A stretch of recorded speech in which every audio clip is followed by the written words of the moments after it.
YouTube, what is up? It is your boy Duke, back here from sportsgamers.com. And in today's Madden 24 video, I'm going to break down the defense Abram used to win the $125,000 MCS Zero Chill tournament, man. Looking for MUT 24 coins? EasyMUT.com is the cheapest and most reliable coins on the market. Click the link in the description and use code SG for 10% off your order.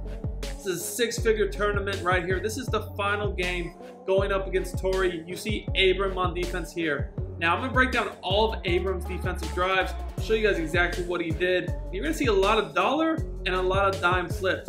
Ideally, you know, you're going to be able to mix in the blitzes and your coverage very well from these two formations. They're actually my two favorite formations to run in the game right now on defense. So starting off, you're seeing that Abram's in dollar, right? And Tori, he's a really good offensive player. He runs a lot of spread, a lot of RPOs, and actually a very hard player to defend. So to come out and already have him on 3rd and 10 is impressive. Now, so far you've seen Abram is basically, he's sending three. He's pinching his defensive line and pressing to give him the ability to play coverage or blitz and make everything look the same. Now, so far what you're seeing is that he has this left screen safety Sherman. He's covering the middle third. He's putting his outside corner left screen, and the outside third, he's had the flats underneath, and he's only rushing 3. And at this point, his user is responsible for the middle. 4th and 6, he gets a huge stop to begin the game. So right off bat, he has a 4 and out, which is very, very difficult to do. So coming back now, Abram's on defense again. He actually got stopped on 4th down on his offensive drive, so he's got to play D again. Now, what you're seeing Tori do right here is you see the replay of how he got stopped. He threw a corner out, he dropped the ball. But Tori is now coming out in the gun monster, which is basically going to always make sure that Abram has his defense baseline. The gun monster has the really good RPO, the double stack, you know, has a really good RPO. And that's kind of what you're seeing him do, is come out in the stack or the monster and then audible around. Now, again, you're still seeing that Abram's sticking with this 3-man rush. He's essentially got, it's almost like a cover 3 cloud. On the left side of the field, he's got the outside corner playing the deep sideline. The left safety's kind of rotating to the middle. Then he has on the right side of the screen, basically the safety, again, rotating to the sideline with the other corner. The slots really are looking to the flat. He's having to stop the middle. Now, this is essentially a 3-man rush again, but what it does is it really does a good job of these stopping these RPOs, which is really the bread and butter of Tori's offense. Now, again, you're seeing the same really coverage here. It looks like he actually has the right outside corner in a zone drop flat, but Tori recognizes what he's doing and hits him with a concept over middle for like a drag, crosser, and then a return route for the touchdown. So now Abram's going to have to adjust. The 3-man rush was working really well in the first drive. Second drive, he got dotted up for a touchdown, so now it's time to show his adjustments that he's going to make to get some more stops. Was able to score, tie the game up, and this is a crucial drive right here because it's 7-7 right now, and Abram is going to get ball at half.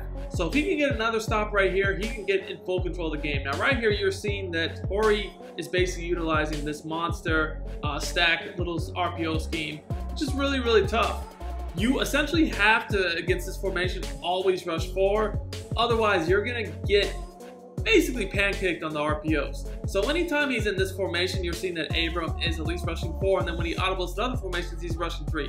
Now, I think he realized that this change-up that Tori did with the monster double stack, audibling around, was giving his dollar problems. So now you're seeing he's switching to the dime flip, which is really one of my favorite defenses, but it looks like right now, he actually has it auto flipped on, which is interesting.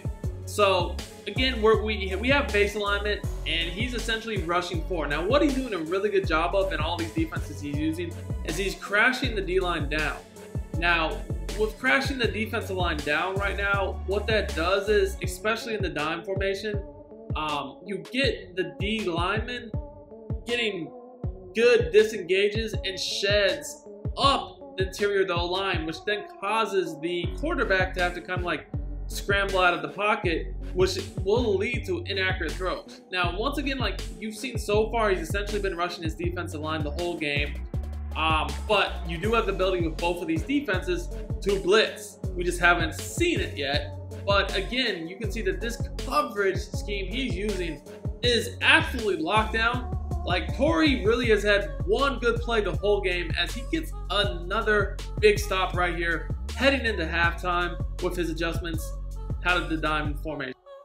As a 7-point lead right here, Torrey has the ball, so this is a big drive. Torrey can potentially tie the game up.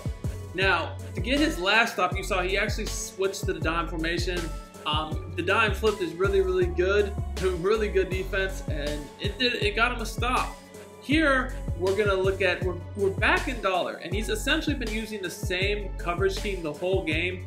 Left side of the screen is essentially gonna be, you know, the outside left corner, dropping into a deep zone, the left safety rotating to the middle of the field. Then on the right, we have basically the safety over the top, and then the corner on the outside is in either a deep zone or sometimes he's zone dropping a flat. He's essentially using these slot corners to take away the quick flat.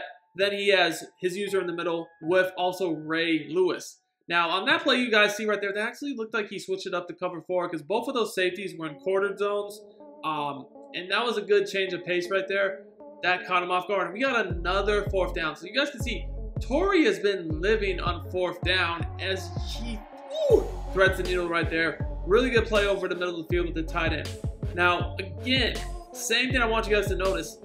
Abram has really not been blitzing the whole game. He's been crashing and pinching and crashing his defensive line down because with his fast D linemen, they're able to get disengages, sheds, and this really caused chaos in the interior of the whole line.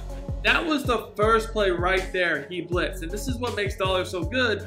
Is, you know, you rush 3, you rush 3, you rush 4, you know, you're not really blitzing, and then bam, you send those DBs, it looks exactly the same, and the offense has no idea when to expect the blitz or when to expect the coverage.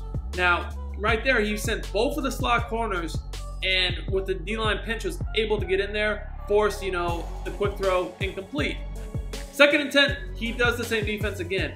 So you guys can see, he's kind of adjusting with Torrey. He sees that Torrey's getting a little bit more comfortable against his disengaged coverage defense. Now he's sending the dogs. It's important to note that he has the deep out zone knockout ability on his outside corners.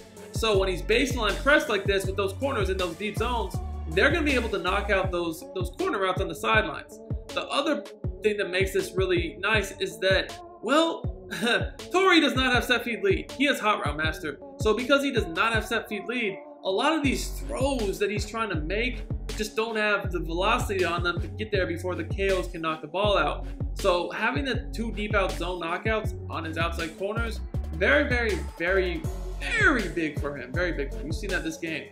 Now, again, he comes back with the blitz here, and you guys can see what he's doing is, again, he's basically one side of the field he has, it's like a cover 2 clap. One side of the field is more of a cover 2, the other is more of a cover 3 hybrid, right?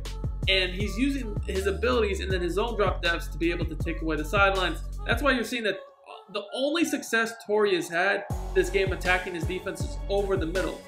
Most of the time, the sidelines are covered, the quick flats are covered, but the middle of the field can be open because there's really only 1 or 2 players, including the user, over the middle. So, you know, if you flood the middle like he did there, with a quick little drag across or deep, and then a return route coming back late, it's gonna be hard to stop in the defense he's in, which is why you're now starting to see Abram mix in the DB Fire 2 blitz, where you're blitzing both the slot corners with this coverage that he's had a lot of success with.